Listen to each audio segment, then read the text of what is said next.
Hey, it's John for Cartridge Gamers back with another video. It's probably going to be about one a month, I think, going forward. Just because I have twins and all, so if you haven't seen, check out the last video. I kind of explained that. But anyway, welcome back to another video. And today, I'm going to do something a little bit different since it's going to be one a month. I'm going to try to cram pack as much into it as possible. So first things first, I want to talk about something that's going on in the gaming world, and then I'm going to do a montage of a game I'm playing, and then I'm going to give a review of two games that I'm currently playing. This time was off of Game Pass. You know, sometimes I'll play something off PlayStation or something like that. So I'm going to try just to test out, because I wouldn't have time to play a lot of games, but I want to stick to one main game that I'll be playing, and then probably 2 to 3 small games that I'm going to preview to see if I want to play them later on or not. And then that's where you guys could come in and let me know if, you know, within that hour I'm like, oh, that's a good game, but then you're like, you know what, that's all that you're going to see, so don't, you know, you don't have to play anymore if you want to. Or if I play it and I'm like, it's okay, you can be like, no, it actually gets really, really awesome as you go on. So things like that I encourage, and so yeah. So that's the new format. I hope you enjoy the video. First things first, let's talk about the Xbox Series X and PlayStation 5 releases. So, did you happen to get any of them? I know they were hard to get, but they're going in and out of stock. And if you did, are there any problems with the machines? Because, you know, this generation, it's full on into the social media. I know back in 2013, social media was obviously there, but I don't think it was as hard hit between Xbox and PlayStation. This time, there's a lot of hate online between console lovers. Competition's great and all. I mean, it moves the businesses and keeps things interesting, but there's a lot of like hate and false news going around. And so if there's any first-hand problems that the viewers experience, let me know. I like to know what's going on out there. Like I said, I always hold off on consoles to find out what's wrong with them, if there's anything wrong with them. And plus, you know, there's not really that many games out. Spider-Man's one game that is still on PlayStation 4, and I mean, you have Demon's Souls, so if you really want to be frustrated, you can play that game. But for Xbox, there's really nothing out yet, so there's really no reason for me personally. But if you guys have it, let me know what you think of the system so far, and leave a comment down below. But right now, enjoy this montage of Bloodstained Ritual of the Night, because that's the game I'm currently playing.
First game is Power Rangers Battle for the Grid, also found on Game Pass. Not sponsored. Right off the bat, the story seemed really cool, and it actually sucked me in, being a fan of the OG Power Rangers show. I'm pretty sure the story came from a comic. So in this one, Tommy, who was the original Green Ranger, never became good in this dimension, and then I guess eventually became Lord Draken, some really powerful guy whom overpowered the Rangers in that dimension and became very powerful. Feeling held back, he kills Rita, and then wants to go into other dimensions to see other Power Rangers, which is actually kind of cool because it involved the new Rangers from the new movie, which is probably the only other version of Power Rangers I've ever seen.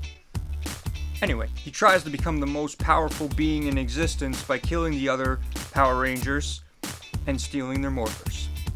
And that's the reason why I think the story is actually kind of cool and kept me actually wanting to play it, because it's actually a fighting game, which is not that bad. Most fighters actually fight differently and feel different, and even though I don't know most of the Power Rangers that are in here outside the OG Power Rangers, they're actually kind of cool and they control well, and each fighter seems to fight differently even though the buttons are the same. And for someone who just wanted to play it, the game's actually not that bad. It's not like a Mortal Kombat game, or I should say old school Mortal Kombat game where the difficulty can get pretty crazy. For the hour that I played, it seemed like it wasn't that bad, and through some button mashing you should be able to pull off a victory pretty easily. And it was actually pretty cool once you start learning how to do the moves, because I was actually able to summon the Dragon Zord, which would have made my childhood self very, very happy.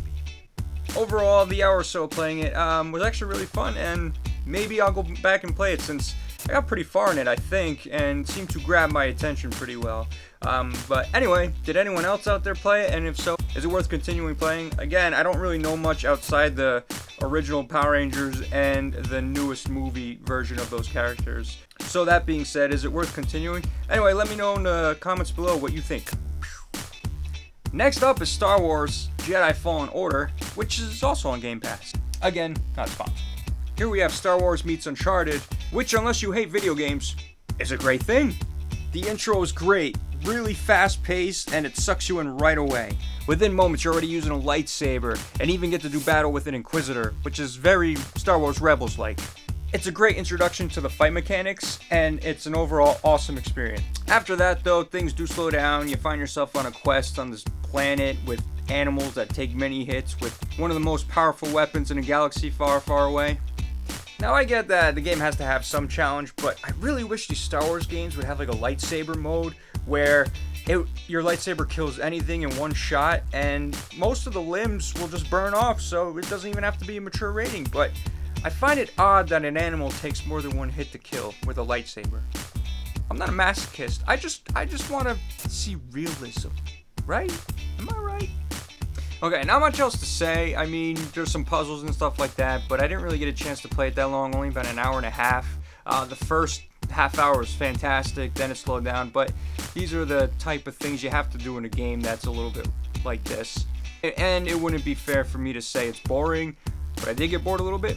But the gameplay is fun, the controls are good, so let me know, should I keep continuing to play this game, or is it not really worth my time?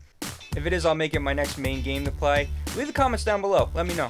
So that does it for this episode. Thanks for watching. I hope you liked the new content. That montage was my first one I've ever made, so go easy. If you have any suggestions, leave them down in the comment below. Sorry that these episodes are probably going to be one a month. It's just having twins makes it so hard to try to make some more content. But anyway, I really appreciate you watching. So, I'm John for Cartridge Gamers. Stay awesome. Like and subscribe. Tell your friends, family, and all that jazz. And we'll see you in the next one. Peace.